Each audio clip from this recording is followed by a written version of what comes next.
High বন্ধুরা, good morning. সবাই কেমন আছো? আশা করছি সবাই খুব ভালো আছো। আমিও ভীষণ ভীষণ ভীষণ ভালো আছি। তো এটা দেখছো মানে একটা অন্যরকম ভিডিওতে শুরু করলাম। এখানে আমার সব স্টুডেন্টরা হাজির হয়ে গেছে। তোমরা সবাই জানো যে আমি টিউশন পড়াই। আমার প্রায় 24 জন মতো স্টুডেন্ট আছে। তো আজকে হলো আমরা সবাই যাব আমাদের স্টুডেন্টকে নিয়ে পিকনিকে। তো ওদেরকে আমি কথা দিয়েছিলাম যে তোমরা যদি সবাই প্রত্যেকে ভালো করে রেজাল্ট করো তো তোমাদের সবাইকে নিয়ে আমরা পিকনিকে যাব। তো সেটাই কথা তো রাখতেই হবে, কারণ আমার প্রত্যেকটা স্টুডেন্টই খুব ভালো রেজাল্ট করেছে। তো করেই রেজাল্ট নিয়ে এসে আন্টি পিকনিকে কবে যাবে আগে চলো। তো যেমন কথা তেমন কাজ। তো সেটাই হলো, আমাদের ডেট ফিক্স করে আমরা বেরিয়ে পড়েছি সকালে পিকনিকে যাওয়ার উদ্দেশ্যে। তবে আমি এখনও পর্যন্ত বেরাইনি, রেডি হইনি। আগে ভাবলাম ওদেরকে পাঠিয়ে দিই, ওখানে আরও লোকজন আছে, ওরা গিয়ে মজা করতে লাগো, কারণ আমার বাড়িতে সব গুছিয়ে নিয়ে যেতে একটু দেরি হবে।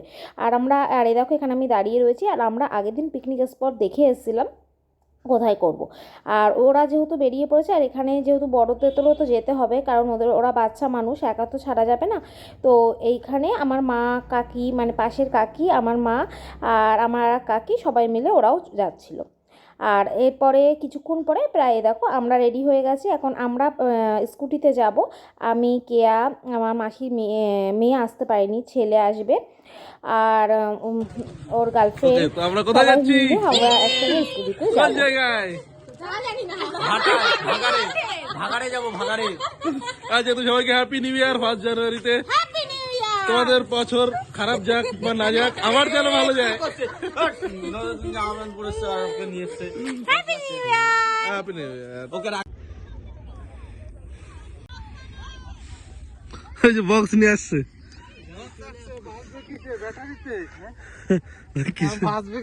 দেখি কিসে বাজে।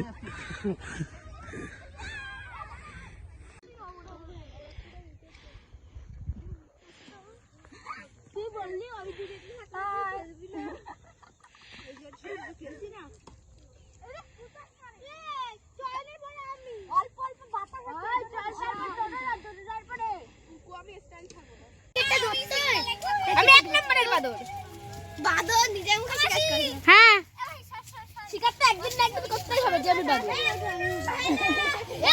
ও দিদি দেখো দাদা উঠে গেছে। আমি একটা বসানো ডালকে ও আমার কাছে পেতনি আছে। ও দিদি দাদা উঠেছে। করে দি লা লা লা লা চলে আসো মাসি। আসবা সবাই মিলে ফটো তুলবো। দাঁড়া আগে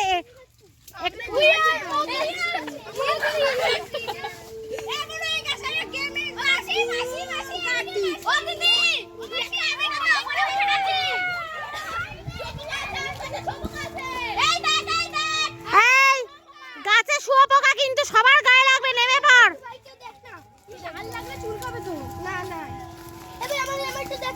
গাছের তলায় বস না, বসে কত কিছু রুমাল চুরি আছে, কত রকম খেলা আছে, সেগুলো খেলা যাচ্ছে না।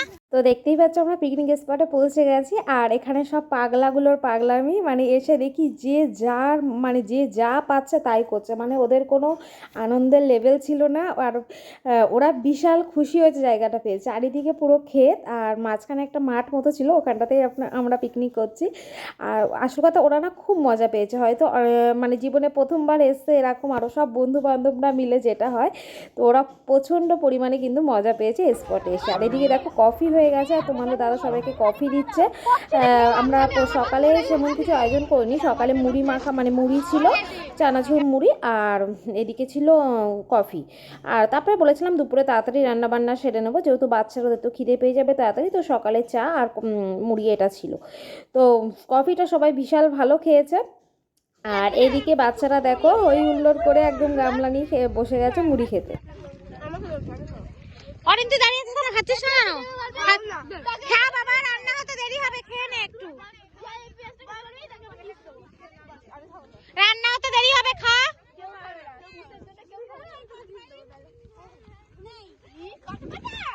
অমৃত বলেছেন, এই যে ও বলেছে এখন অমৃত আল্লাহ না একটু। আচ্ছা ছেড়ে দাও। তবে একটু দুধ লাগবে, এক প্যাকেট দুধ নিয়ে আসো। আমার কাছে টাকা দে, আমি নিয়ে আসি। তুমি আগে খেয়ে নাও, তারপরে যাবো।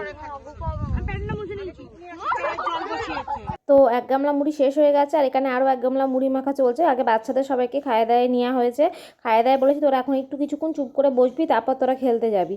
তো আমার বাচ্চারা এমনি খুব ভালো কথা বললে শোনে, সেটা হলো 2 থেকে 3 মিনিটের জন্য শোনে, তারপরে আবার যা অবস্থা তাই। তো যাই হোক, আজকে দিনে তো ওদের আর শাসন করা যাবে না, কি আর করবো বলো। তো ওইদিকে মুড়ি টুড়ি খাওয়া রেডি, আর এইদিকে দেখো আমার যা সবজি কাটছে।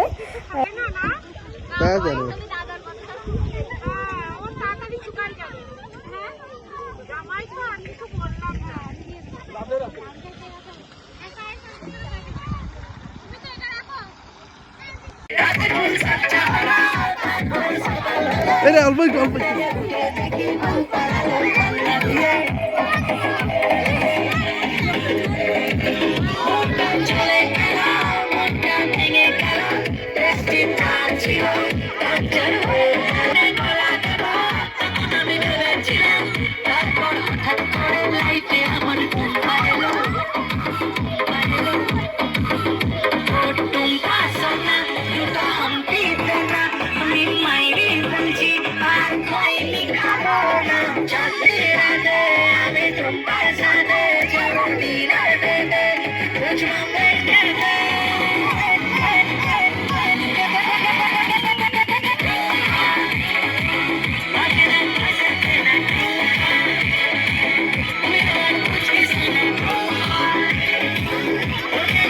টিফিন খাওয়া দাওয়ার পরে রান্না সমস্ত কিছু গোছগাছ করে দেওয়ার পরে তারপরে এখানে একটু নাচ গান চলছিল, আর ওইদিকে সব রান্না বান্না হচ্ছে। তোদের ভালো লাগছে তো? তুই চুপচাপ কেন? তোরা দুজন নাচতে পারছিস না তাই? কি বের করে দেবো? তুমি বের করতে পারো না? একটা লাইট করে দিও। ও জল খাবে? কি যা না, আমি যাবো না, আমি এখানে একটু থাকি।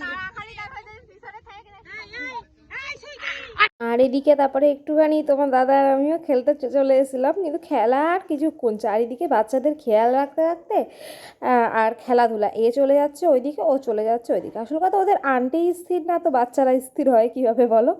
তো যাই হোক, খুব মজা করেছি, বিশাল আনন্দ করেছি সারাটা দিন। বাচ্চাদের সাথে এত আনন্দ হবে, আমি জীবনে অনেকবার প্রত্যেক বছরই আমরা পিকনিকে যাই, কাকিরা আমরা আরও পাশের সবাই মিলে, কিন্তু এবছরের কিন্তু পিকনিক একটা ছিল অন্য লেভেলের আনন্দ। বাচ্চাদের নিয়ে যে পিকনিকে এত আনন্দ হবে, এত মজা হবে, তা কিন্তু আমরা ভাবতেই পারিনি। আর সত্যি বলতে মা কাকি বড়রা না থাকলে এটা কখনোই সম্ভব হতো না, কারণ এতগুলো বাচ্চার দায়িত্ব। আমি তো মুখে বলে দিয়েছি যে আমি পিকনিক করব, কিন্তু বাদবাকি সব কাকিরা মারা বড়রা মিলে দেখেছে, তারা যদি না দেখতো, তারা যদি হেল্প না করতো, আমি কিন্তু হিমশিম খেয়ে যেতাম। আর আমার যা ছিল, আমার ভাই বোন সবাই প্রচণ্ড হেল্প করেছে। যাই হোক, এখানে আমরা একটুখানি ওইদিকে রান্নাবান্না চলছিল, প্রায় শেষের পথেই রান্নাবান্না। তো এইদিকে তখন আমরা একটু এসেছিলাম যে একটু তাহলে আমরা একটু ব্যাডমিন্টন খেলি, র্যাকেট খেলি, সবাই খেলছে, আমরাও কেন একটু বাদ যাবো। তো তোমার দাদা আর আমি খেলছিলাম, আমার ভাই ভিডিও করছিল। বেলা প্রায় 2টো বেজে গেছে, নাচ গান খাওয়া মানে রান্না বান্না হতে হতো। তো বাচ্চাদের প্রথমেই খেতে বসিয়ে দিয়েছি। আর সত্যি বলতে বেলার দিকে খুব রোদও উঠেছিল গো, একদম ফাঁকা মাঠের মধ্যে। তো উপরে একটা ত্রিপল টাঙিয়ে নিলে ভালো লাগতো, আমাদের কাছে ভালো লাগতো, বাচ্চাদের কোনো ব্যাপার না, ওরা বিশাল এনজয় করেছে, ওদের কাছে রোদ থোদ কোনো ব্যাপার না। মানে খাওয়াটা কখন ওরা তাড়াতাড়ি করে সারবে আর কখন ওরা আবার মাঠে ছুটবে, এটাই ওরা দেখছে।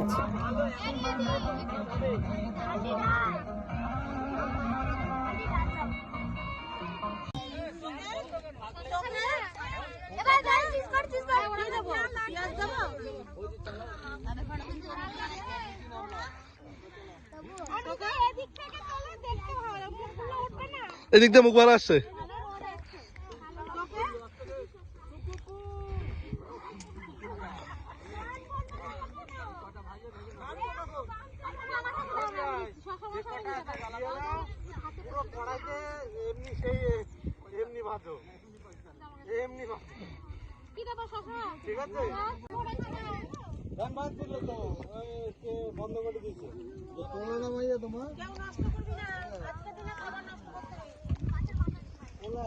এখন দিয়ে কোনো লাভ নেই, মাংস দাও তারপর।